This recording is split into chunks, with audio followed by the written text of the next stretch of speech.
empecé una relación con lo que he denominado como la peor pareja que he tenido. Salimos durante cerca de 2 meses antes de que me preguntara si quería conocer a su familia. Agradecida por la invitación, ya que había conocido muy pocas familias de mis parejas y sentía que era un gran paso en nuestra relación, accedí. Al llegar a su casa, me di cuenta de que su familia era un poco peculiar. No me refiero a que fueran gente extraña, al contrario, eran bastante hospitalarios. Pero muy pronto me enteré de que no tenían una religión común, al menos no como yo la conocía. Ellos seguían la religión yoruba, mejor conocida como santería. A medida que avanzaba la comida, descubrí que todos eran bastante apegados a ella. La gran mayoría de los integrantes de la familia, que incluía a ambos padres y 3 hermanos, además de mi novio en ese momento, eran santeros. Cada uno decía que estudiaba mucho para poder romper maldiciones y afirmaban ser hijos de diferentes dioses. En ese momento no entendía mucho, solo me pareció muy extraño, pero solía respetar la mayoría de las religiones siempre y cuando no dañaran a terceros. Me resultó curioso que mi novio no me hubiera comentado nada al respecto en el tiempo que llevábamos saliendo, y tampoco es como si a él le diera vergüenza, ya que incluso ese mismo día parecía estar muy orgulloso de su religión. También actuó como si yo supiera de antemano todo esto. Al principio me pareció un poco extraño, pero decidí no darle mayor importancia, pensando que no tendría un impacto real en mi vida en ese momento. Después de comer, hablamos un rato más sobre cosas que no tenían nada que ver con su religión. Luego, mi novio me llevó a mi casa. Me alegró saber un par de días después que su familia me había adorado, o al menos eso fue lo que él me dijo. Supongo que en parte fue real, porque después de eso comenzamos a ir a su casa todos los domingos para comer y toda su familia comenzó a integrarme. Muy pronto, prácticamente era una de ellos. No fue sorpresa para nadie cuando, en nuestro primer año de relación, durante una comida con su familia, él me pidió matrimonio. Por supuesto que acepté y comenzamos los preparativos. La boda no fue como yo esperaba. Desde niña soñaba con una boda tradicional, como las de las películas, con un vestido blanco y una iglesia oficial con un padre. Pero ellos me convencieron de lo contrario, argumentando que yo no tenía una religión como tal, y ellos sí. Además, significaría mucho para ellos tener una boda conforme a su religión. Terminé accediendo. No me malinterpreten, no fue una mala boda y tampoco hubo un montón de cosas raras que me alertaran para salir corriendo de ahí. Al contrario, fue bastante linda y de un estilo más espiritual, y me costó un poco aprenderme todas las cosas que ellos me pidieron. Al final me agradó ver que no solo mi esposo estaba feliz, sino también su familia con la que me llevaba bien. No hice un gran escándalo por eso. El verdadero infierno se desató un par de semanas después de la boda. Al casarnos tan rápido, probablemente salté la fase de conocerlo mejor y de pasar un tiempo juntos para ver los hábitos del otro. Además, él comenzó a volverse un poco violento. Al principio eran comentarios pasivo-agresivos, murmuraciones que más bien eran insultos, y luego pasaron a gritos o golpes cerca de mí, a la pared o a la mesa. Cerca de 5 meses después de la boda, él estaba muy empeñado en que tuviéramos un bebé. La verdad es que no habíamos tenido tiempo de hablar del tema de los hijos, y yo personalmente no quería. Al principio me negaba, pero él era muy insistente en el tema de tener un hijo, lo que provocó grandes peleas en nuestro matrimonio. Un día descubrí que estaba embarazada. No fue una completa sorpresa, ya que él era el único que se cuidaba siempre. Cada vez que intentaba tomar píldoras anticonceptivas, misteriosamente estas desaparecían o sufrían algún accidente, impidiéndome completar el tratamiento. A pesar de mis dudas, él estaba increíblemente feliz. Me prometió que cambiaría y que no nos faltaría nada a nuestro hijo y a mí. Con el tiempo, me enamoré de la idea de ser madre de su hijo, pero una persona violenta no cambia tan fácilmente. Cuando nació nuestro hijo, él se dio cuenta de que ser padre implicaba mucho más que tener un niño adorable que solo se reía y hacía caras graciosas. La responsabilidad y las horas sin dormir comenzaron a pesarle, y su comportamiento se volvió aún más violento, tanto conmigo como con nuestro hijo. Me tomó muchos años darme cuenta de que esta vida no era saludable. Quería dejarlo, pero temía que mi hijo creciera sin su padre. Él nos maltrataba física y psicológicamente a ambos. El punto crítico llegó cuando mi hijo tenía 7 años. Después de una de las muchas agresiones que sufrí, mi hijo se acercó y me dijo que no me preocupara, que cuando fuera grande me defendería. En ese momento entendí el tipo de vida que estaba modelando para mi hijo. Reuní el valor necesario para dejarlo de una vez por todas. Empaqué nuestras cosas y nos fuimos antes de que él regresara a casa, sin decirle nada. Inicialmente, nos mudamos a otra ciudad para evitar que nos encontrara, pero de alguna manera él nos localizó y trató de convencerme de que volvería a cambiar. Para entonces, ya no estaba interesada en sus promesas vacías. Me mantuve firme y cuando él se volvió violento de nuevo, llamé a la policía y se emitió una orden de alejamiento. Pero, como suele suceder a menudo en México, estas órdenes no siempre se cumplen. A pesar de cambiarme de ciudad repetidamente, él siempre lograba encontrarnos. Finalmente, conseguí un trabajo en Estados Unidos y pude llevar a mi hijo, porque él firmó para que pudiera llevarme a mi hijo y empezar una nueva vida. Durante unos 2 meses, todo parecía ir bien en nuestra nueva vida en Estados Unidos, hasta que mi hijo empezó a tener pesadillas. De repente, él iba a mi habitación y me decía que había un hombre debajo de su cama. Al principio no le tomaba importancia y solo lo dejaba dormir conmigo para que se tranquilizara, pensando que era una fase y que pronto la superaría. Pero esto comenzó a repetirse todas las noches. Sin importar cuántas veces yo intentaba tranquilizarlo o hacerle ver que nada de eso podía ser real, siempre me decía que había un hombre debajo de su cama. Incluso me lo describía. Decía que sus ojos estaban totalmente amarillos, le faltaban casi todos los dientes, parecía que tenía cadenas en las manos y estaba casi calvo. Para mí, sonaba como el clásico fantasma de las películas de terror. Seguía sin hacerle caso, repitiéndole que debía dejar de tenerle miedo a esas cosas, pero mi hijo juraba que era real. Yo no podía hacer mucho al respecto más que seguir dejándolo dormir conmigo y esperar que dejara de tener miedo. Había pasado más o menos 1 mes y medio de esta situación cuando conocí a alguien en el trabajo. Constantemente me invitaba a cenar, pero yo por lo general lo rechazaba, sintiendo que mi destino era estar soltera para el resto de mi vida. Pero las amigas que ya había empezado a hacer en este trabajo me alentaban a que aceptara esa salida, ya que me decían que no estaba obligada a nada y podría conocerlo un poco mejor, pues parecía ser un buen sujeto. Más que nada por la presión que ellas me daban, accedí a salir con él.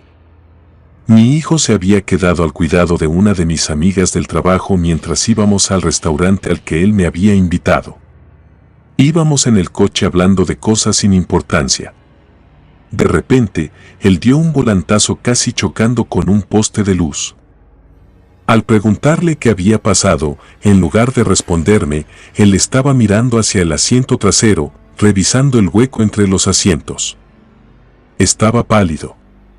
Volví a preguntar qué ocurría y me dijo que iba a creer que estaba loco, pero que había visto a alguien sentado en el asiento trasero. Le pregunté quién era y él me describió exactamente al mismo hombre que mi hijo afirmaba ver bajo su cama. Ambos nos quedamos en silencio, un silencio que fue interrumpido por mi teléfono, que sonó. Al revisar el identificador de llamadas, vi que era mi amiga que estaba cuidando a mi hijo. Respondí y la escuché muy exaltada, al borde del llanto. Me contó que alguien se había metido al departamento donde vivía con mi hijo. Por supuesto, me asustó mucho y le pregunté si ella y mi hijo estaban bien. Ella respondió que sí, que estaban en el departamento de enseguida, pero que la policía ya estaba en camino. Así que estábamos los dos asustados. Le pedí al hombre que me llevara de vuelta a mi departamento, explicándole, por supuesto, lo que había pasado. Él accedió y me llevó. Cuando llegamos, la policía ya estaba en el lugar revisando, pero por más que buscaron, no lograron encontrar a nadie. Vivíamos en un quinto piso. Como no había ninguna prueba de que alguien hubiese salido por las cámaras del pasillo del edificio, era imposible que hubiese alguien adentro. Lo que más me exaltó fue el testimonio de mi amiga. Ella, sin saber nada de lo que yo había estado viviendo con mi hijo, le contó a la policía que cuando mandó a dormir a mi hijo, éste le dijo que no quería irse a dormir porque había un hombre debajo de su cama. Pensando que solo se trataba de una fantasía infantil, le dijo que no debía preocuparse porque ahí abajo no había nada.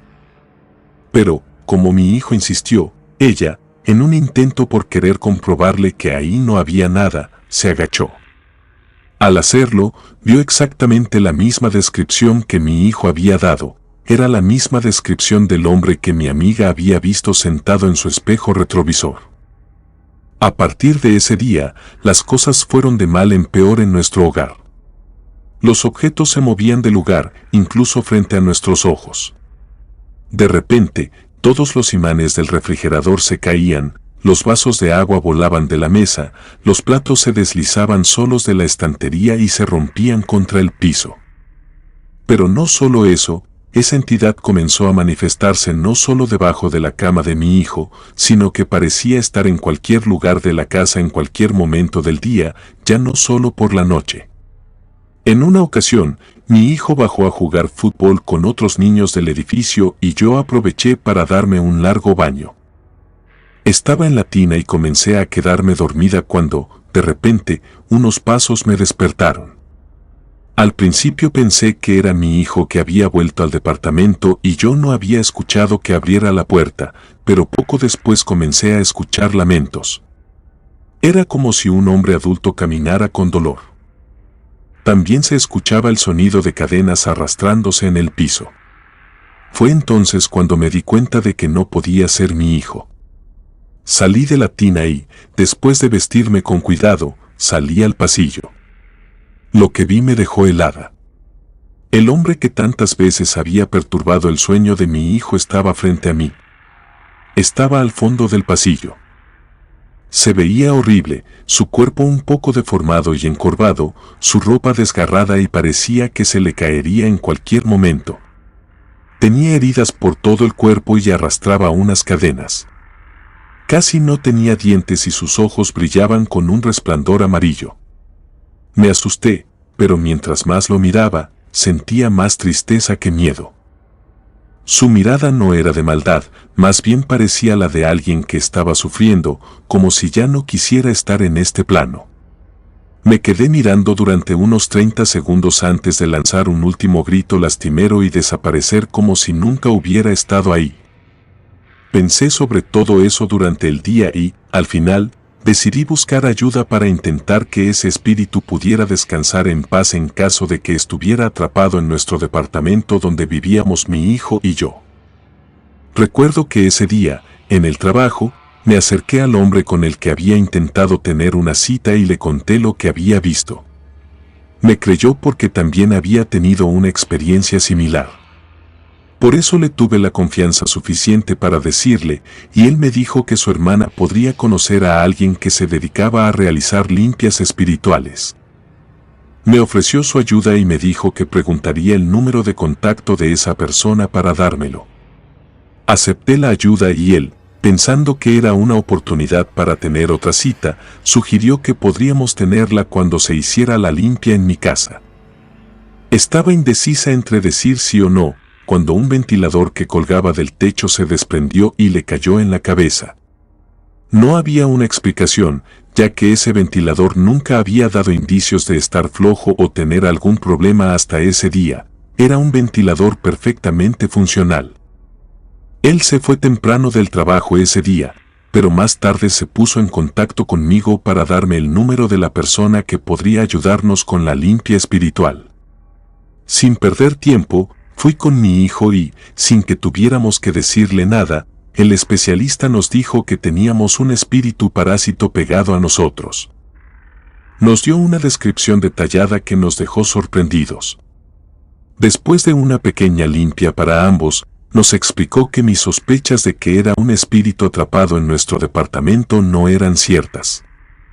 Más bien, era algo que había llegado a nosotros específicamente, algo que alguien había enviado para asegurarse de que viviéramos la vida que él quería. No entendí completamente lo que nos decía y le pedí más detalles. El especialista explicó que era alguien que había estado muy cerca de nosotros durante mucho tiempo, pero de quien nos habíamos alejado. Este individuo quería asegurarse de vigilarnos, incluso si estábamos separados, y por eso lo habían enviado para intervenir si hacíamos algo que a él no le gustara. Me preguntó si tenía alguna idea de quién podría ser, y de inmediato pensé en mi ex esposo. Le conté sobre los abusos que había sufrido con él y la religión que practicaba su familia. El especialista escuchó atentamente y, después de pedirme el nombre y la fecha de nacimiento de mi ex esposo, me aseguró que había sido él quien, mediante un embrujo, había anclado ese espíritu para asegurarse de que hiciera lo que él quería. Fue a nuestro departamento y estuvo cerca de 1 hora haciendo una limpia en cada una de las habitaciones de la casa. Además de colocar algunos símbolos en las ventanas, me explicó que no debía quitarlos durante 2 semanas. Después de eso, nos dio unas pulseras de protección. Intrigada, le pregunté si aquella alma podría descansar en paz o si simplemente la había alejado de nosotros. Él me aseguró que no me preocupara, que el alma sería liberada. También explicó que quien debía estar preocupado era mi ex esposo. Le pregunté por qué, y él me dijo que esa alma se veía muy molesta con quien la había condenado a hacer su trabajo sucio para él. No había duda de que intentaría vengarse de alguna manera. En ese momento no me importó lo que pudiera pasarle a mi ex esposo, solo me importaba que mi hijo y yo estuviéramos bien. Cerca de 1 mes después de que todo esto pasara y ya estando más tranquilos, porque toda la actividad paranormal en nuestro departamento y en nuestras vidas en general se había detenido por completo, recibí una noticia: mi ex esposo había fallecido. La persona que me lo contó mencionó que no había un motivo claro a pesar de ser joven y gozar de buena salud, un día simplemente no despertó. En ese momento decidí no pedir más detalles, pues en el fondo ya me hacía una idea de cuál había sido el motivo de su muerte. Comunidad de Relatos de Terror, quiero enviarles un gran saludo y agradecerles por todo el apoyo que le han brindado a este proyecto. Ya somos más de 19,000 suscriptores y nuestra próxima meta es llegar a los 20,000. Gracias por todo su apoyo. Si te gustó este relato, suscríbete activando la campanita de notificaciones, de esta manera estarías apoyando nuestro proyecto. Gracias por escucharnos. Relato escrito y adaptado por Lisa Hernández.